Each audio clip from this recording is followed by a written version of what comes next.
So thank you for this discussion, which is very useful. Concerning question number one, I believe the ambition must be very high anyway, not only because it's necessary, but also because we have to keep on with the European leadership. So there's no discussion about that. However, I believe also ambition should be sustainable.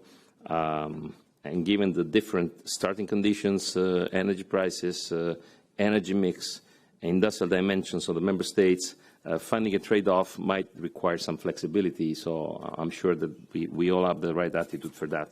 For large countries with large manufacturers, making a big and fast change can be slightly more complex than other lighter countries. It's a sort of principle of inertia.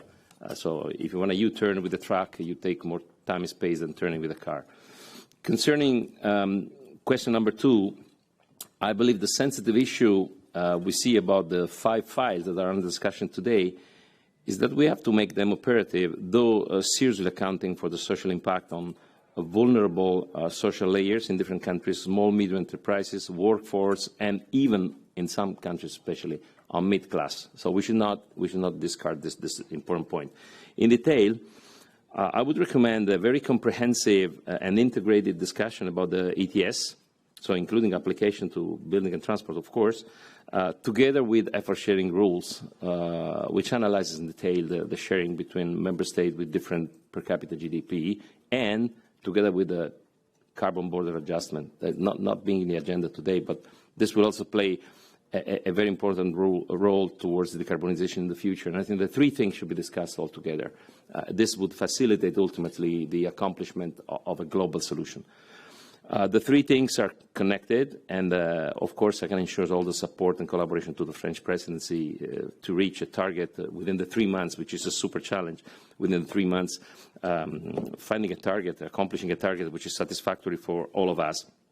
Concerning LULUCF, we like the idea of the EU regulatory frame for land use and restoration. We believe it's okay. Of course, I mean, if I'm thinking to Italy at the moment, Italy is a very complex territory and a very massive agricultural industry. And for this reason, we are investing a lot on land restoration, reforestation, water preservation, hydrological risk, because we believe the importance of a healthy land for carbon dioxide segregation, but we understand that this has to be, again, adapted to different realities, different conditions. So I think it's very important that we pursue this discussion over the next weeks and few months just to land on a common conclusion. Concerning cars, being Italy one of the largest automotive component manufacturers, we are evaluating the decarbonization impact and the social impact of the transformation, assuming an internal combustion engine phase out by 2035. I want to clarify that our model is based on full life cycle carbon dioxide assessment, which is different from dealer to road. So this is something we should consider seriously. And also, we're considering seriously technology neutrality and biofuels as possible transitory solutions during the transition. Concerning the climate fund, we're still working on its analysis.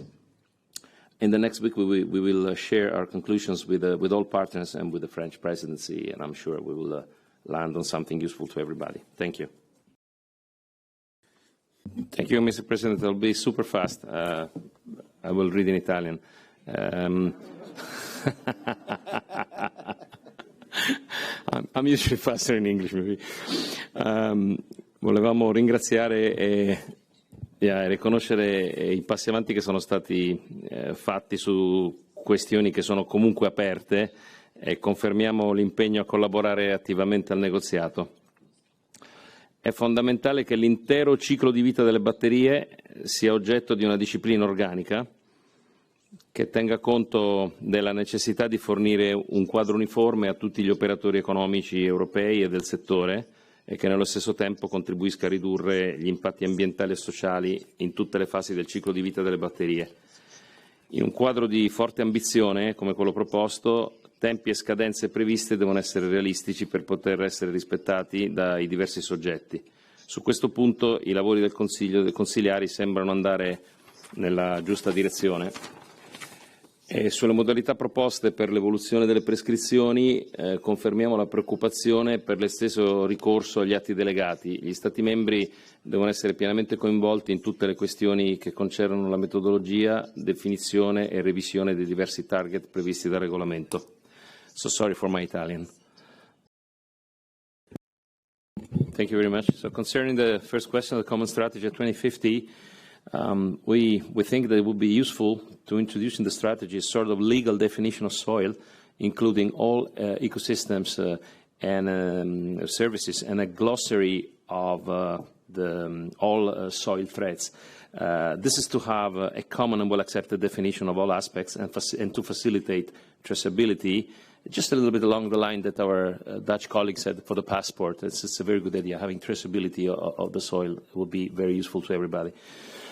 We appreciate that the strategy embodies the main threat to soil health, contamination, degradation of organic matter, loss of biodiversity and soil erosion. However, we would also propose inclusion of salinization, which seems to be quite a problem, both in terms of land salinization and water salinization for food safety and quality.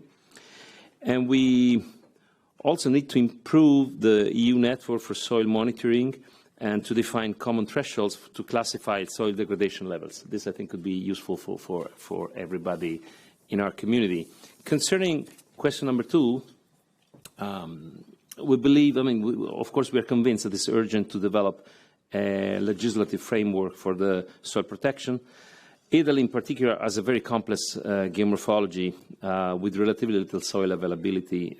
We think that, at least in our case, the legal frame should include all circular economy measures and approaches to preserve soil, targeting a net zero increase of the degraded areas and soil consumption, and targeting at recovery of contaminated areas in the next decade.